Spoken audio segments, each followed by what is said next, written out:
Steven. He came into the season just saying he wanted to be more aggressive. That was the mindset he wanted. What's it going to take, do you think, for him to? Is it a mindset, or what do you think? Yeah, it is. Yeah. I mean, we've talked about it, but at the end of the day, he's the one that's got to go do it.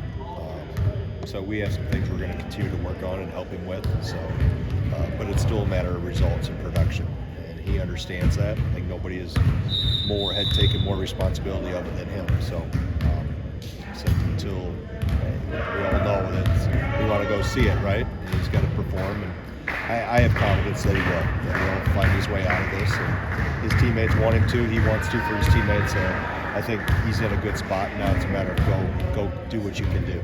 Greg, when you watched the film from Illinois with him and the 0 rebounds, was it bad positioning, bad technique? Go get the ball.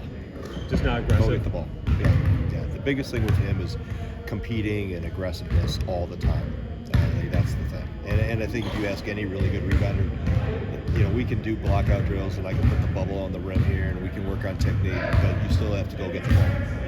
And that's the mindset that he needs to reestablish that he's had at times, but not consistently enough. It felt like that felt like a matchup that he relishes. Not a low post big that he can kind of back down with. Was it just like he just kind of became I don't think lost it's a in the matchup. I don't think it's a matchup thing. I think it's just a mentality. It's not. This isn't a one-game thing that just all of a sudden. He hasn't been aggressive enough really all year, quite frankly. So now we're 9 games in or whatever we are, 10 games in. He's got to be more aggressive. He's been taking enough throughout the last couple of years, I guess. Is there anything? The clock is ticking, right? The clock is ticking. But is there anything more just than the aggressive, just coming into each game? I mean, I'm sure he wants to. Got to do it, right? Got to perform. So I have options because I can sit him down, which I did the other night. So if I don't like what I see, he won't play. So he knows that, and he wants that. He wants to be held accountable. So it's a matter of go get the job done. Getting dangerous. I've already crossed the line, right? How many minutes did he play the other night? 18. In some of the preparation for Butler, what stands out about They're the old Butler of when Thad was there before. I mean, I know he had stars with Conley and Oden at Ohio State, but I played against him or coached against him at 3 different schools. Butler when we were at Milwaukee, when he was at Xavier, we had David West. Obviously, was a terrific player, and then obviously those many years at Ohio State. They don't have a Michael Conley or a Greg Gard. Obviously, and Telford's a really good player, but they're just solid. They're just what Thad's teams have always been: tough, gritty, team-oriented, really guard you. They're like a Big Ten team. They're big, they're physical, they hit you.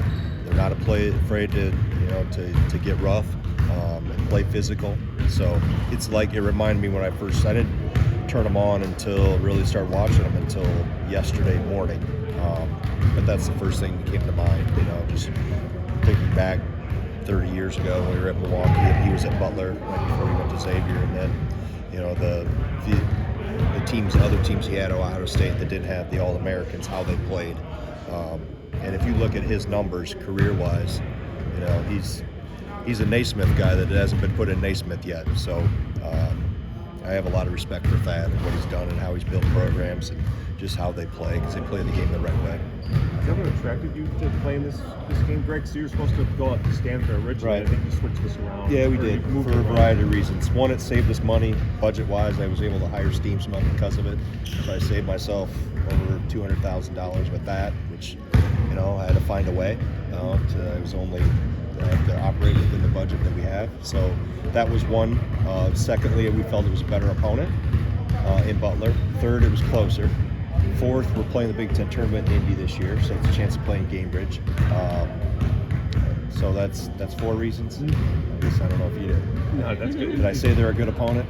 I already did that. So did I give you enough reasons? You did. Is this and we don't have to fly all the way to San Francisco. That's fair. Okay. Maybe you guys wanted to go to San Francisco. Food's better out there, I think. Indy's not bad though. Indy is awesome for basketball. If we could have Final Fours and Big Ten tournaments every year, the coaches would all vote for Indy, just because of how they treat the game, how they love the game there. The city does an awesome job with events. Obviously, we have great memories there of winning Big Ten tournaments, Final Four there.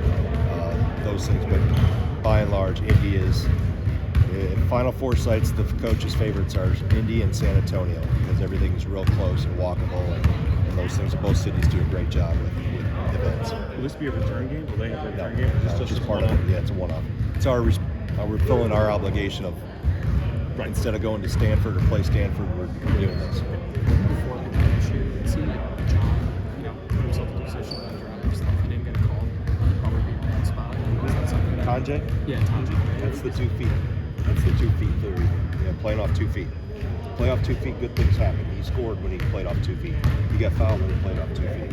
When he didn't, usually more often than not good things happen. But he also kind of does something where he cups the ball in his arm, but it doesn't really seem like he's in a good position to really go on with it. Is that something that you noticed at all? Or? Yeah, he's not chinning the ball. You got a couple Boswell knocked one loose. He didn't keep it high and tight. So part of that's playing off 2 feet and exploding to the rim. We talk about high jumping and not long jumping. And he's done it, so I know he has it in his bag. And he understands it. It's just a matter of, we don't have him long, so we got to try to instill good habits as fast as we can. So I think as he does it more and more, hopefully as time goes on, those habits become more the commonplace, and the 1 foot jumps. He knows when you can take off the 1 foot, like he did on the dunk, right? And he got fouled. So when you have a clear path, players know when they can, and players know when they're in traffic, and they gotta get themselves under control. So it'll cut down on his turnovers too. Cut down on his turnovers.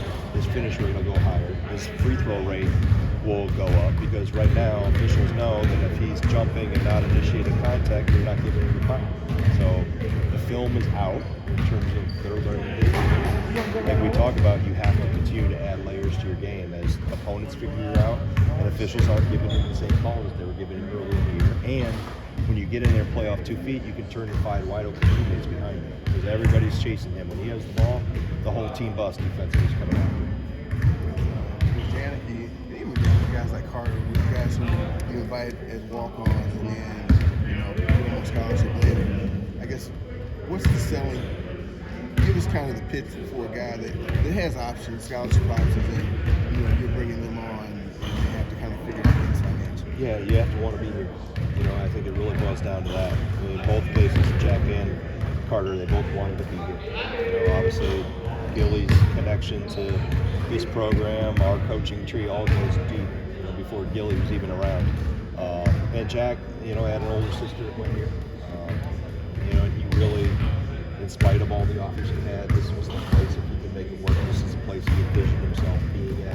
He had success with how we played, how well we know players. And I know it's cliche a little bit. You bet on yourself, but these two guys both bet on themselves, and they both come out winners because of it. So they both have fit their roles really well. And I would say Gilly's in the last year of his career, Jack's only in the first year of his eligibility. So they're at different points in time, but both of them understood and embraced the roles that they have and have done a good job. Has Jack has it kind of come together quicker for him than you thought maybe, and if so, in what area?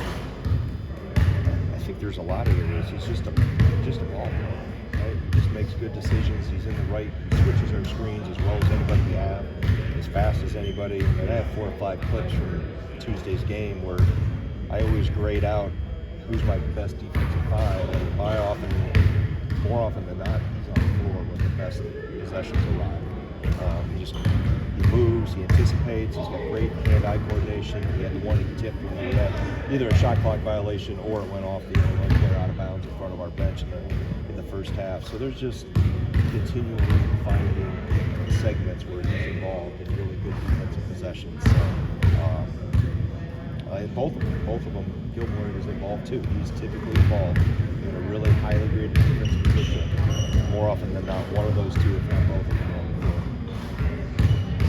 Does he need to become more diverse offensively if he's going to be on the floor more in those situations? I mean, he made plays for others. He was in about 3 minutes after he says so that's offensive diversification in my view. We're scoring. And he made a play to bounce pass to Steve. Hit the 3 on the scramble loose ball scenario. He just like I said, the best way to describe it is a basketball player. He can fight big guys in the post, bring the ball in transition. makes good decisions, confident in knocking down threes, not afraid of the moment. You saw that with the Arizona game. He airmailed one and then he comes right back and hits the next one. You have to have that type of confidence in yourself. And he's still got a ways to go and he'll get stronger. But I like the fact that he's serious. That's an important ingredient. What does Xavier need to do to see more consistent playing time? Be more consistent. I think that's the biggest thing. Not drift as much defensively, not be unengaged in the rebounding battle. Go be the hitter on the glass, not the hitty, not get moved, physically moved out of the way. So just more engaged, more into the fight from that standpoint. I think some of that's he's a little unsure, so it makes him play hesitant, and he can't play hesitant. I don't see that offensively as much as I do defensively and on the glass. And when he is engaged, he's a pretty good rebounder, but I find him at times on film, not engaged in the fight as much as he should be and as much as we need him to, given, we have to be better on the defensive glass. We talked a lot about Daniel heading into the season and his talent. What do you need to see from him to get out there? He's got a lot of guys in front of him that are playing better and more consistent, just not ready to help us at this point in time. He's working, he's getting better. I think he's going to have a bright future here, but at this point in time, there's just so many guys in front of him that are more consistent day in and day out in all facets, defensively, taking care of the ball. So he's, it's the process of being a freshman. Nobody said it was going to be easy, and it's typically, for most freshmen, there's a lot of growing pains, and that's what he's going through right now. It was the first day, maybe you do this more, but today was the first day I heard you guys piping sound again. Mm-hmm. And I don't know if that's... We've done that before. Oh, okay. Yeah, we've done that before.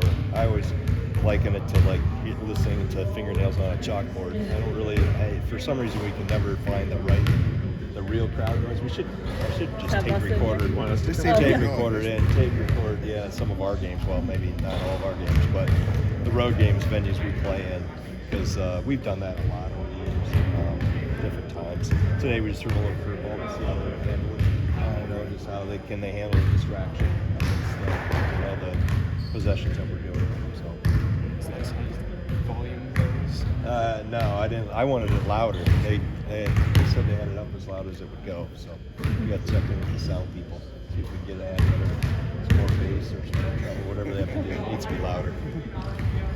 All good? Thank you. Okay, you bet. Thank you.